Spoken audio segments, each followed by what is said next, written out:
and welcome to the CNBC TV 18 Young Turks special, and we are in conversation today with Chris Tung, Chief Marketing Officer at Alibaba. Chris, thanks for speaking to us. Thank you for having me. Yeah, and you know, as we were planning this interview, and I thought of what we should start with. I mean, what's the first question that someone can ask the Chief Marketing Officer of Alibaba? You know, you have billions of dollars at your disposal. Sort of, budget that I don't think even the biggest brands in the world have to think of what they should do. And then you are in a market that is literally the cutting edge or the frontier of retail tech in the world. So give us a sense of what your role as Chief Marketing Officer at Alibaba entails. Yeah, I think I have a very interesting job.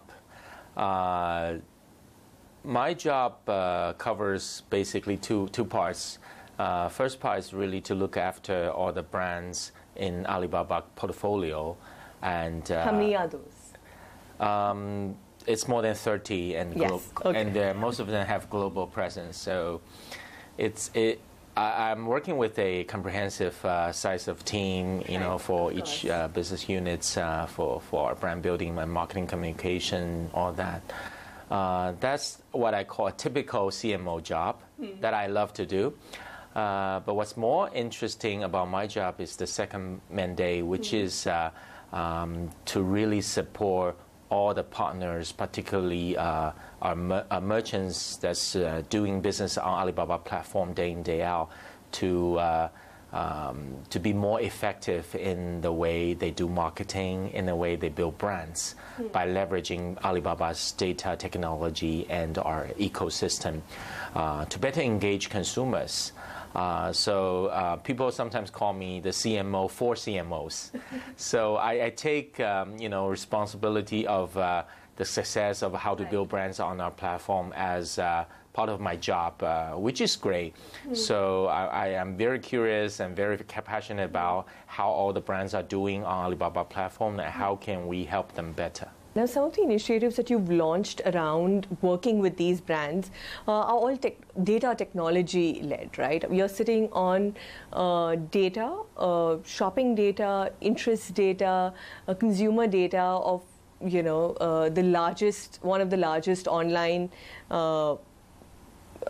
populations in the world. Yes. And in that sense, can you give us a snapshot of some of your new product launches? If you can call Unimarketing an innovative product that Alibaba has launched to work with all of these brand partners to enable them to market and sell to consumers better.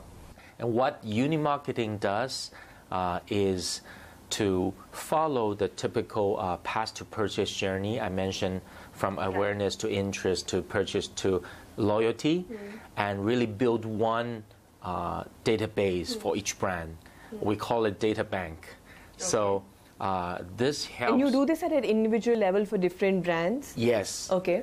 Our brands, if you have a brand platform on Alibaba in China, you will be able to apply and open an account.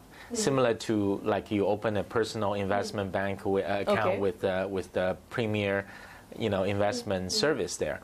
So with that system, you will be able to keep tracking and all the marketing efforts you're doing on our platform, and be able to understand how consumer respond to your effort. So you're going to get lots of marketing insight, real-time insight, to understand what's working, what's not.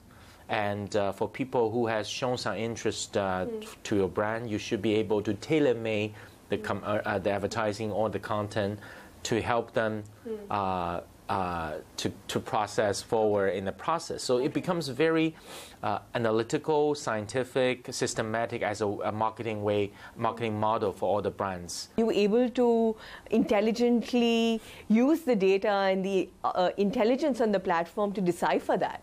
Yeah.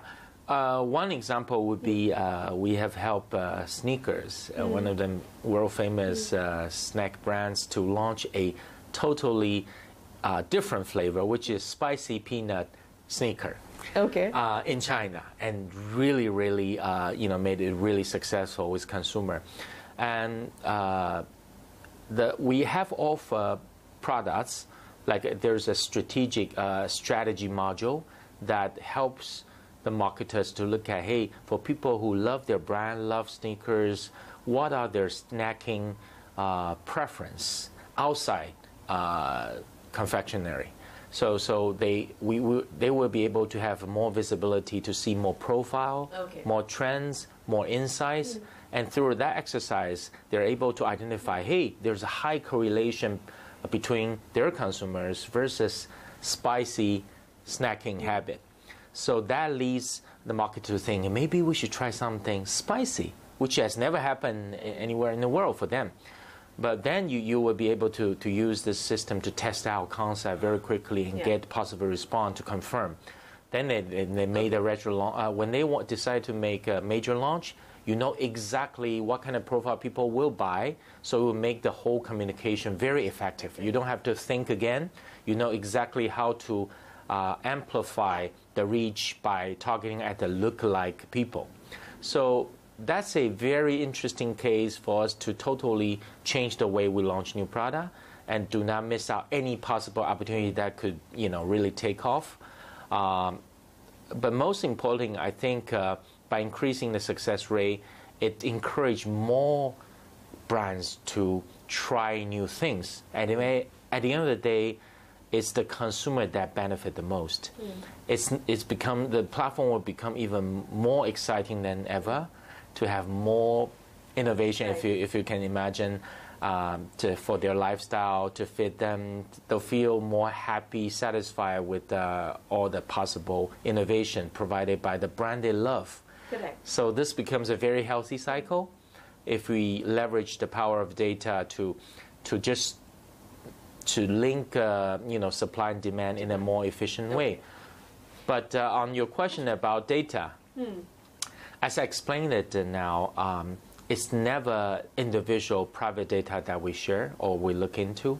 It's we're working with aggregated, anonymized data in our more than 600 million data consumer data. It's a huge number. 600 million or thereabouts is your monthly active user base. Yeah. So if you're looking at numbers in that size, if you cut the analysis into one profile group with 1 million people, which is still a big number, it's just a small particle of the whole thing.